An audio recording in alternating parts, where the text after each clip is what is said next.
Alright, so I just want to see that we're on the same page and that you see how to get the tax return transcript.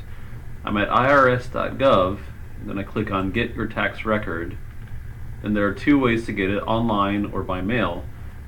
If I click online, I have to make an account to do that. So I'll click here, Create Account, and it says it only takes 15 minutes. I click Continue here, and these are the things that you need: name, email, birth date, social security number, tax filing status, and current address.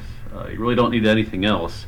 They could ask you some security questions such as, what is the bank that you bank at, or who has your mortgage, or something like that. But besides that, that should be everything.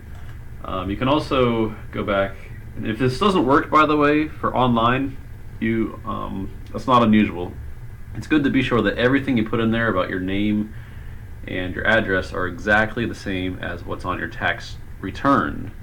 If you put Main Street, Street, and in your tax return it says Main St, period, then it won't work. So it has to be perfectly exactly. It still could possibly not work, even if you do that perfectly. So you'll go to the other way. You can click your tax record and then request it by mail. Now, if your class is coming up and it's a lot quicker than, it'll be here and quicker than 2 weeks or so, let me know. We can talk about other ways we can do this, but we really do want your tax return transcript. By mail, it's pretty quick. Social security number, birth date, the street address that's listed on your tax return, and zip code. And that should get it to you in 5 days or so. All right, that's all.